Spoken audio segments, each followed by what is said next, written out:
গুমের শিকার বহু মানুষের আর্তনাদ আর স্বজনদের অবিরাম চোখের জল ১৫ বছরে হাসিনা সরকারের আমলে যেন পরিণত হয়েছিল সাধারণ ঘটনায়। তবে অবশেষে শুরু হলো গুমের বিচার প্রক্রিয়া। আন্তর্জাতিক অপরাধ ট্রাইব্যুনালে গ্রেফতারি পরোয়ানা জারি করা হয়েছে শেখ হাসিনা, তারেক সিদ্দিকী ও বেনজির আহমেদ সহ ১১ জনের বিরুদ্ধে। ব্রেকফাস্ট, টিফিন কিংবা স্ন্যাক টাইমে মজাদার আয়োজন মানে অল টাইম ব্রেড। ১৫ বছরে গুম ও বিচার বহির্ভূত হত্যাকাণ্ডের কারণে আন্তর্জাতিক সম্প্রদায়ের কাছে সবচেয়ে প্রশ্নবিদ্ধ হয়েছিল শেখ হাসিনার সরকার, যে কারণে র্যাবের উপর নিষেধাজ্ঞাও দেয় যুক্তরাষ্ট্র। অপরাধীদের বিচার নিশ্চিতে তাই গুম বিষয়ক কমিশন গঠন করে অন্তর্বর্তী সরকার, যেখানে অভিযোগ জমা পড়ে প্রায় ১৭০০। তবে গুমের বিচার কোথায় হবে তা নিয়ে চলা নানা প্রশ্নের মধ্যেই সোমবার ট্রাইব্যুনালে হাজির হন গুমের শিকার ভুক্তভোগী ও পরিবারের সদস্যরা।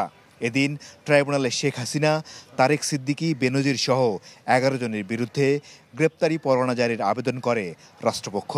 সাথে সাথেই পরোয়ানা জারি করেন ট্রাইব্যুনাল। প্রসিকিউশন জানায় ভিন্নমতের রাজনীতি দমানোর জন্যই গুমের ঘটনা ঘটানো হয়েছিল।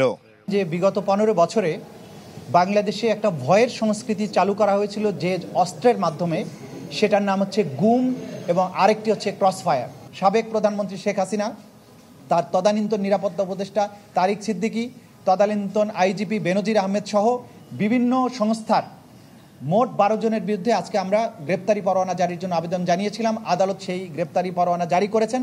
আগামী ১২ই ফেব্রুয়ারি এই মামলার পরবর্তী দিন ধার্য করা হয়েছে, যেদিন যদি তদন্ত রিপোর্ট আসে, তদন্ত রিপোর্ট দাখিল হবে, অথবা এই গ্রেপ্তার সংক্রান্ত রিপোর্ট দেওয়ার জন্য আইন শৃঙ্খলা রক্ষাকারী বাহিনীর প্রতি নির্দেশ দিয়েছেন। দেশের গুমের শিকার হওয়া পরিবারগুলোকে এক করেছিল মায়ের ডাক নামের একটি সংগঠন। তারা বললেন, এর মধ্য দিয়ে বিচার পাবার প্রক্রিয়া শুরু হলো। অপেক্ষার আবেদনটা আমাদের কিন্তু বিগত ১ যুগেরও বেশি, যেটার আজকে প্রথম আমরা যে অ্যারেস্ট ওয়ারেন্টের জন্য আমরা দাঁড়াতে পারলাম, বিচারের দাবিতে এই জায়গায় আসতে পারলাম। তো ইনশাল্লাহ আমরা সামনের যেই দিনগুলোতে আরো স্বচ্ছ ন্যায় বিচার নিয়ে সামনে আসতে পারবো এবং প্রত্যেকটা পরিবার জানতে পারবে তার পরিবারের স্বজনের সাথে আসলে কি হয়েছে। ২২ সালে যখন বলা হলো আমি গুম হয়েছি পুলিশের কাছে, তার একদিন পরই আন্তর্জাতিক টিম আসলেন, ওখানে উনি বললেন আমি স্বেচ্ছায় গুম হয়েছি। পুরা মেকানিজমটাই ছিল দুর্বৃত্তি ভরা, লজ্জা। একটা সরকার কিভাবে এই কাজ করতে পারে, তার বাহিনীকে দিয়ে আমাদের সেনাবাহিনীকে ধ্বংস করেছে। আমরা ন্যায় বিচার চাচ্ছি, জাস্টিস চাচ্ছি, অ্যান্ড হিউম্যানিটি যে একটা স্ট্যান্ডার্ড ছিল যা বাংলাদেশে, সেটার জন্য হয়। গুম ও বিচার বহির্ভূত হত্যায় মেজর জেনারেল জিয়াউল আহসানকে ট্রাইব্যুনালে হাজির করার নির্দেশ দেওয়া হয়েছে। তাকে হাজির করা হলেই জিআই হবেন ১৫ বছরের গুমের ঘটনায় গ্রেপ্তার প্রথম আসামি। মাসুদুর রহমান, চ্যানেল 24, ঢাকা।